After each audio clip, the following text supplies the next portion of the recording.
हरे कृष्णा। सभी का स्वागत है। श्रीमद् भागवत कथा आप श्रवण कर रहे हैं। बहुत ही सुंदर और दिव्य ज्ञान श्रीमद् भागवतम के द्वारा हमें दिया जा रहा है। आज कुछ ऐसी बातचीत होगी कि वेद क्या है, पुराण क्या है, कहाँ से ये निकले हैं और श्रीमद् भागवतम क्या है। अभी तक क्या हुआ है, जो कल वाला एपिसोड था उसमें ये बताया गया था कि जो शौनक आदि ऋषि हैं वो परीक्षित महाराज के बारे में प्रश्न कर रहे हैं कि परीक्षित महाराज सब कुछ संपन्न होते हुए भी फिर अपने शरीर को त्याग क्यों करना चाहते हैं। वे क्यों गंगा नदी के तट पर बैठे और आमरण उपवास पर बैठ गए हैं। ऐसे प्रश्न शौनक आदि ऋषि सूत जी महाराज से कर रहे हैं। कुछ और प्रश्न आज वो करने वाले हैं जिससे हमें अद्भुत ज्ञान की प्राप्ति होगी। परीक्षित महाराज के बारे में पता चलेगा और भी पता चलेगा। फिर वेद पुराणों के बारे में भी थोड़ा सा वर्णन आज के दिन आएगा। हम उनको सबको बारी बारी करेंगे। सबसे पहले भगवान का हम गुणगान करते हैं, आप सभी उसमें सम्मिलित हों। हरे कृष्णा। हरे कृष्णा हरे कृष्णा कृष्णा कृष्णा हरे हरे हरे राम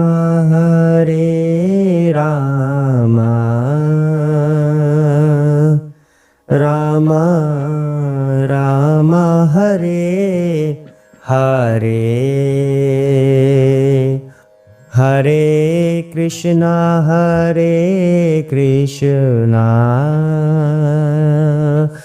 कृष्णा कृष्णा हरे हरे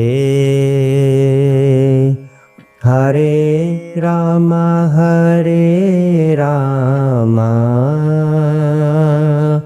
राम राम हरे हरे हरे कृष्णा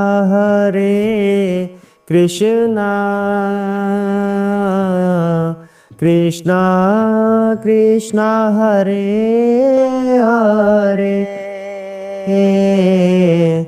हरे राम राम राम हरे हरे हरे कृष्णा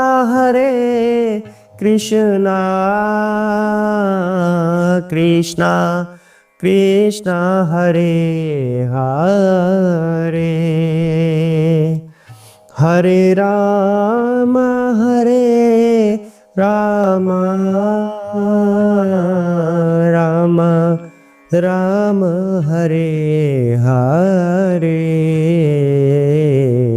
हरे कृष्णा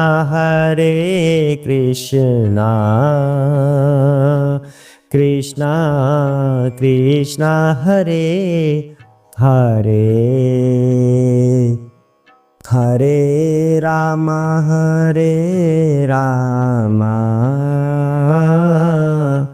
राम राम हरे हरे हरे कृष्णा। जय श्री गणेश। ओम नमो भगवते वासुदेवाय। सरस्वती माता की जय हो, श्री व्यास देव की जय हो, शुभदेव गोस्वामी की जय हो, सूत जी महाराज की जय हो, श्री प्रभुपाद की जय हो, चैतन्य महाप्रभु की जय हो। ओम नमो भगवते वासुदेवाय। शिव शंकर भोलेनाथ पार्वती माता की जय हो। जय हनुमान जी की जय। सिया राम। राधे कृष्णा।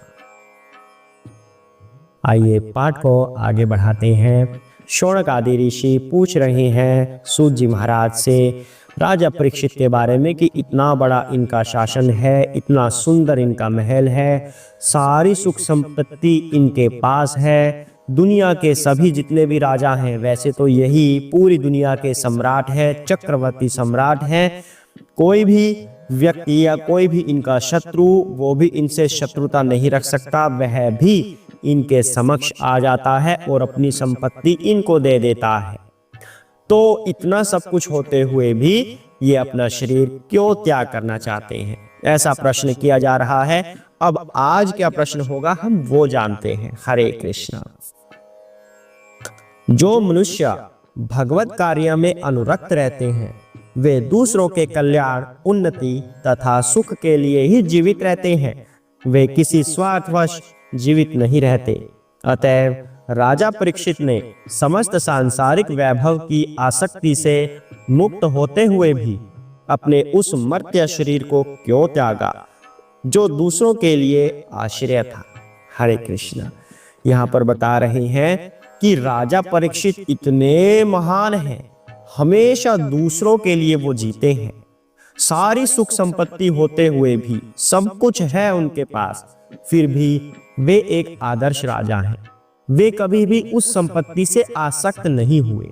उनका केवल एक ही नारा था, जैसे आजकल नारे होते हैं, उनका मंतव्य कह सकते हैं आप, कि वो केवल एक ही बात सोचते थे कि जो हमारी प्रजा है वो सभी सुखी रहें और अंत में भगवत धाम की प्राप्ति करें। तो इस हिसाब से वो अपना शासन चलाते थे। यहाँ पर शौनक आदि ऋषि बोल रहे हैं कि जो महान होते हैं, जो भगवत भक्त होते हैं, राजा परीक्षित भगवत भक्त हैं, तो वे दूसरों के कल्याण के लिए जीते हैं। दूसरों के कल्याण के लिए जीते जीते जब उनको पता था कि मेरा ये जीवन दूसरों के कल्याण के लिए है, तब भी उन्होंने अपना ये शरीर क्यों त्यागा। तो उनका ये शरीर और लोगों के लिए आश्रय था कि अगर ये राजा रहेंगे तब सभी को आश्रय मिलेगा, सभी सुख शांति से रह पाएंगे, सभी संपन्न होंगे। अगर राजा परीक्षित उपस्थित हैं तो, अगर वही चले जाएंगे तो फिर दूसरों की सुख शांति भंग हो जाएगी। इस तरह से शौनक आदि ऋषि पूछ रहे हैं सूत जी महाराज से कि उन्हें पता था कि वो दूसरों के कल्याण के लिए हैं, कोई आसक्ति भी उन्हें नहीं थी, तब भी उन्होंने फिर ऐसा निर्णय क्यों लिया। अब यहाँ पर गुरु महाराज जी बात बता रहे हैं कि जो राजा परीक्षित हैं वो कभी भी पशु वध के लिए आज्ञा नहीं देते थे। जैसे आजकल पशु वध हो रहे हैं, गाय का वध हो रहा है, भैंसों का वध हो रहा है, बकरियों का, मुर्गों का वध हो रहा है ना। क्यों हो रहा है? अपनी जीवा के टेस्ट के लिए, अपने स्वाद के लिए वध हो रहा है, या फिर कहीं पर पशु बलि के नाम पर वध कर देंगे। ये सब कुरीतियां राजा परीक्षित के समय में नहीं थी। राजा परीक्षित को पता है कि मेरी पूरी प्रजा सुखी रहनी चाहिए। अब एक व्यक्ति सुखी रहे और दूसरों को मार दिया जाए, तो राजा परीक्षित को पता है ऐसा नहीं होना चाहिए। अगर मनुष्य जीवित है, सुख शांति से रह रहे हैं, तो पशु पक्षी भी उन्हीं की प्रजा है, उनको भी जीने का अधिकार है, उन्हें भी अपना पूरा खाना पीना चाहिए। अगर सभी व्यक्तियों को या सभी जीवों को सुख शांति मिले, संपन्नता मिले, सभी संतुष्ट हो, तो फिर वो क्यों एक दूसरे का वध करेंगे। तो राजा परीक्षित को ये सब पता था, तो इसलिए उन्होंने अपने पूरे राज्य में इस तरह की व्यवस्था की थी कि सभी सुख शांति से रहें, सभी संपन्न रहे, सभी के पास खाने पीने को पर्याप्त मात्रा में हो। तो इसलिए कोई किसी दूसरे के वध के बारे में सोचता भी नहीं था। इतने कुशल शासक थे राजा परीक्षित, तो फिर वे अपने इस शरीर को क्यों त्यागना चाह रहे हैं, ऐसा शौनक ऋषि पूछ रहे हैं। तो अगले प्रश्न की तरफ बढ़ते हैं आगे, और क्या पूछते हैं। हम जानते हैं कि आप वेदों के कुछ भागों को छोड़कर अन्य समस्त विषयों के अर्थ में दक्ष हैं। अतएव आप उन सभी प्रश्नों की स्पष्ट व्याख्या कर सकते हैं जिन्हें हमने आपसे अभी पूछा है। अब इस श्लोक का मतलब कुछ लोग गलत भी निकाल सकते हैं। जो भगवत भक्त नहीं होगा वो गलत मतलब ही निकालेगा। यहाँ पर शौनक आदि ऋषि कह रहे हैं कि कुछ विषयों को छोड़कर, वेदों के कुछ हिस्सों को छोड़कर बाकी के आप प्रश्न दे सकते हैं। तो इसका मतलब क्या हुआ कि आपको वेदों के कुछ विषयों के बारे में नहीं पता। जो भगवत भक्त नहीं होंगे वे ऐसा सोचेंगे। इसका मतलब सूत जी महाराज पूर्ण दक्ष नहीं हैं, ऐसा यहाँ पर प्रतीत हो रहा है, जबकि ये सत्य नहीं है। कैसे सत्य नहीं है? ऐसे जानते हैं, दो तरह के व्यक्ति होते हैं, एक ब्राह्मण और दूसरा भगवत भक्त। इनका दूसरा नाम क्या है? परिव्राजक, एक ब्राह्मण एक परिव्राजक, ब्राह्मण और भक्त, ऐसा आप समझ लीजिए। थोड़ा सा मुश्किल शब्द है ये परिव्राजक, आप इसको भक्त समझ लीजिए। एक ब्राह्मण और एक भक्त, तो दो शब्द हैं ये, दो तरह के व्यक्ति हैं, इनमें फर्क क्या है वो समझते हैं। जो ब्राह्मण होगा वो वैदिक मंत्रों का उच्चारण सही से कर सकते हैं, उनका अभ्यास होता है। लेकिन जो भक्त होता है वह इन मंत्रों का उच्चारण इतने अच्छे से नहीं कर सकता। लेकिन दोनों का उद्देश्य क्या है? भगवान की प्राप्ति। तो दोनों ही अपने आप में परिपूर्ण हैं। ब्राह्मण भी हमें भगवान की तरफ लेकर जाता है और भक्त भी हमें भगवान की तरफ लेकर जाता है। भक्त को अपनी शुद्ध भक्ति से मतलब है, ब्राह्मण को अपने मंत्रों के उच्चारण से मतलब है। मंत्र भी भगवान की तरफ लेकर जाते हैं और शुद्ध भक्ति भी भगवान की तरफ लेकर जाती है। यहाँ पर वही फर्क बता रहे हैं सूत जी महाराज में और दूसरे आम ब्राह्मणों में। यही फर्क यहाँ पर है कि आम ब्राह्मण को सभी मंत्रों का उच्चारण आता है, लेकिन सूत जी महाराज को शुद्ध भक्ति आती है। और शुद्ध भक्ति अगर हमने सीख ली तो फिर भगवत धाम का मार्ग तय है, वहां की टिकट हमारी पक्की हो जाती है। यही फर्क यहाँ पर शौनक आदि ऋषि बता रहे हैं, ना कि ऐसे कि सूत जी महाराज को ज्ञान नहीं है।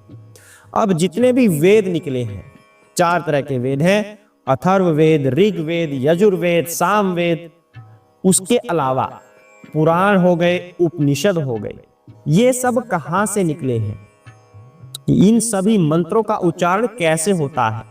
ये सभी जो परम पुरुष हैं उनकी श्वास से निकले हैं। ओम,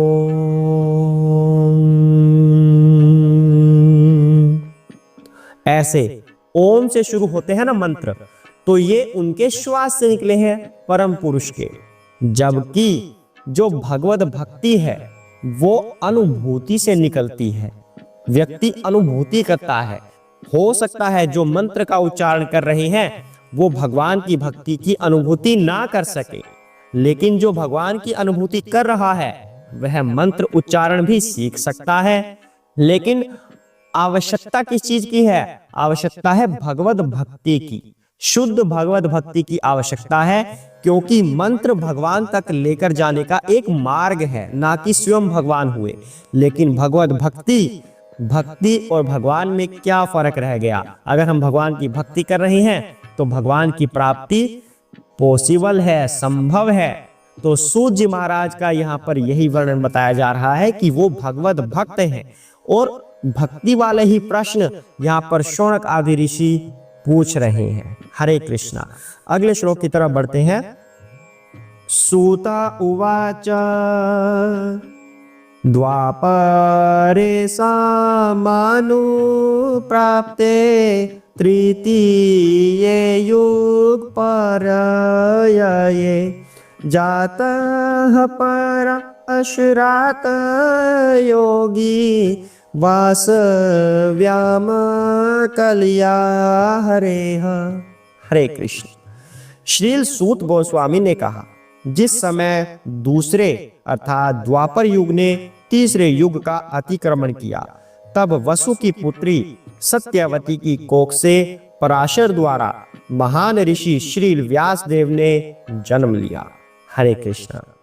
अब सूत जी महाराज एक एक करके सभी प्रश्नों के उत्तर देने वाले हैं। सबसे पहले व्यास देव के बारे में बता रहे हैं, जिन्होंने ये भागवत का ज्ञान दिया। किसको दिया? सुखदेव गोस्वामी को। उनसे किसने लिया? सूत जी महाराज ने। उनसे किसने लिया? हमारी गुरु परंपरा ने, श्रील प्रभुपाद ने वो ज्ञान लिया, जो सबसे लास्ट में गुरु हुए हैं हमारे श्रील प्रभुपाद जी के बारे में हम बात कर रहे हैं। और उनसे हम ज्ञान ले रहे हैं और हमसे आप ले रहे हैं। तो इस तरह से ये एक गुरु परंपरा बन रही है, जो श्रील व्यास देव से आरंभ हो रही है। उनसे पहले वैसे नारद मुनि को भी ये ज्ञान है, पर वो हम भौतिक जीवों से ऊपर हैं, इसलिए श्री व्यास देव जी से ये ज्ञान माना जाता है कि उन्होंने सर्वप्रथम ये ज्ञान दिया। तो व्यास देव जी से सूत जी महाराज बता रहे हैं कि उनका जन्म कैसे हुआ। सबसे पहले यहाँ पर बात हो रही है युगों के अतिक्रमण की। कह रहे हैं कि द्वापर युग ने त्रेता युग का अतिक्रमण किया, अर्थात त्रेता युग पहले आ गया द्वापर युग बाद में आया। जो 4 तरह के युग होते हैं, सतयुग, द्वापर, त्रेता, कलयुग, ये चारों युग, इनका एक चक्र चलता है।